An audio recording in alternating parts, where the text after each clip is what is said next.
It's more than just honor or, an obligation. It's human nature. It's your family, your brothers, your Marines. That's what you do for a brother. You did your duty above and beyond, and you kept the faith with the highest traditions of the Marine Corps that you love. It's like I told Staff Sergeant Rodriguez Chavez, we're going to either go in there or we're going to die trying. 2011 marks the 70th anniversary of the attack on Pearl Harbor and the 10th anniversary of the terrorist attacks on 9/11.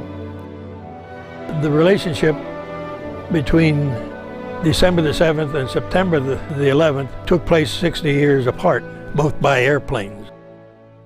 It was unexpected on December the 7th. Again, it was unexpected on September the 11th. Who would ever think such a thing happening, of all places, the towers in New York? It's unbelievable. Still can't comprehend such a thing is happening. And I couldn't comprehend such a thing happening in 1941. And I had seen some of the most horrible things that a 20-year-old kid couldn't really ever imagine. Now, when you see a ship made out of steel, do you know the hulls of those ships were 16-inch solid steel?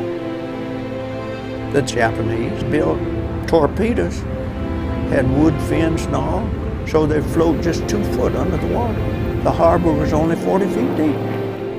At that time, I was standing guard by the dry docks. Nobody thought anything except it's just a beautiful day.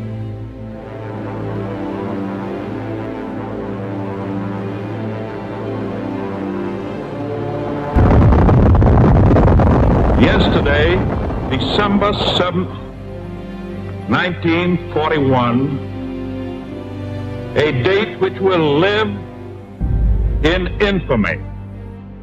When the dust settled, the Japanese attack claimed the lives of 2,409 Americans and left another 1,200 wounded. No matter how long it may take us to overcome this premeditated invasion, the American people in their righteous might will win through to absolute victory. The attacks on Pearl Harbor ignited a fierce national pride that caused many Americans to want to serve their country. Places like Parris Island, San Diego, and Montford Point all saw large numbers of recruits come to defend their nation as Marines. The devastating toll of these incidents was eclipsed only by the awe-inspiring stories of heroism that emerged from those days, when our nation responded to tragedy with indomitable spirit, unconditional compassion, fierce national pride, and unshakable resolve. On December the 7th, 1941, Marines and sailors not only showed that they were well trained, they embodied the courage and indomitable spirit for which America is known.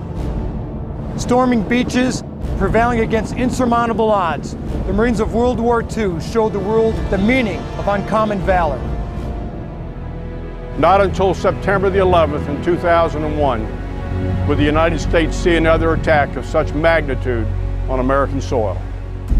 This time, the attacks occurred at the heart of New York City, the Pentagon, and a field in Pennsylvania. 8695. Hey, ma'am, how you doing? Are they going to be able to get somebody up here? Of course, ma'am. We're coming up to you. Well, there's no one here yet, and the floor is completely engulfed. We're on the floor, and we can't breathe. Okay. And it's very, very, very hot. Hey, 9415. We got two isolated pockets of fire. We should be able to knock it down with 2 lines. Where you know that? 78th floor, numerous 1045 call horns. Freedom itself was attacked this morning by a faceless coward, and freedom will be defended. In a moment, a beautiful September morning turned into the modern generation's day of infamy. And as with Pearl Harbor, a day marred by tragedy also became a day of exceptional heroism and selflessness. Marines were among the first responders when our nation fell under attack on September 11, 2001. They, along with other citizens, joined the throng of firefighters and emergency personnel risking their own lives to help the many victims. But I remember getting out my car and asking Mom, is everything okay? And she was like, a plane just flew into one of the buildings. The plane just flew into the World Trade Center. I left a clear sunny day on the Brooklyn side of the city. When I got across the bridge, I was ID'd by the NYPD. And I reached into my left breast pocket and I pulled out my old expired Marine Corps ID card and I showed it to him. I'll never forget what the cop said to me. He said, "Give him hell, Staff Sergeant." A number of those first responders lost their lives right here. Like so many in the 10 years since that day, these Marines thought first of their duty and their fellow Americans, and they didn't hesitate to do the right thing. I remember getting closer and closer to that last tower, and about a quarter of a mile away, I saw the tower collapse right in front of me. And when I got towards Central Park, or Park Row South and Vesey Street, I ran into a group of about 5 military guys that were in their utilities like me. We came under attack. They got into their uniforms and they responded to help out. There's a couple Army guys, Navy guy, and an Air Force guy, and 1 Marine. It was great to see another Marine on site in his uniform, and he introduced himself to me as Staff Sergeant Carnes. I saw the Marine there, and I said, "Hey, Marine, how about let's take a walk?" And we saw about a platoon size of firemen, about 20-some firemen standing in like a platoon formation. And I walked up to him and I said, "This is Staff Sergeant Carnes from the Marine Corps. To your knowledge, has anybody been conducting throughout the day search and rescue operations in the epicenter of the collapse?" They said, "No, Marine, if you go in there, you're gonna die."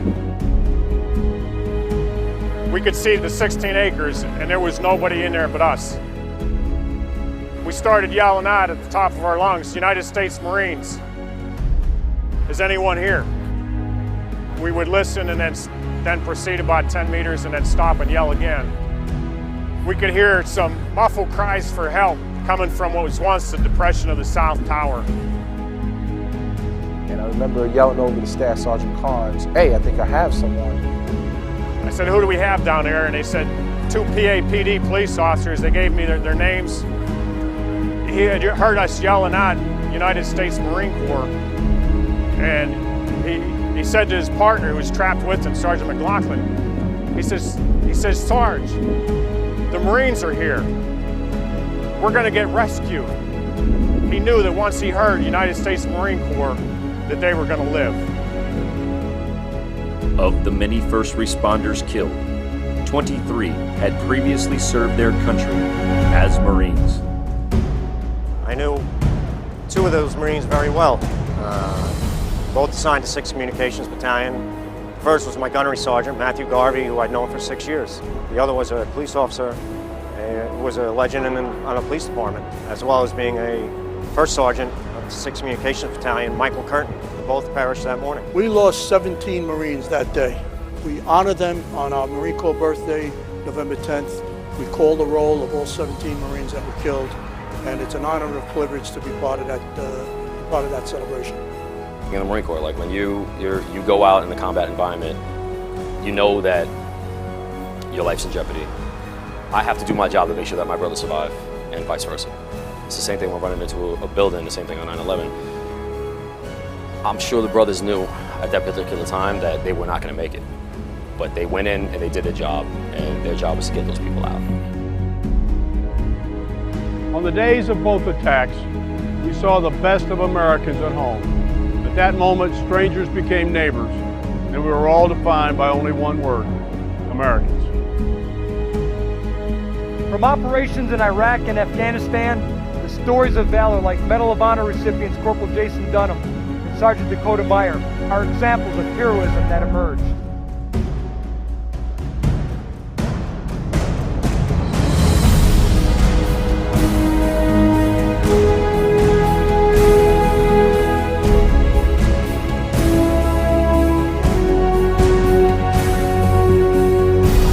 This year we mark 10 years of continuous combat operations in which the United States has relentlessly taken the fight to the enemy. We're going to be here for the people, no matter what it takes. We want to build relations with the locals.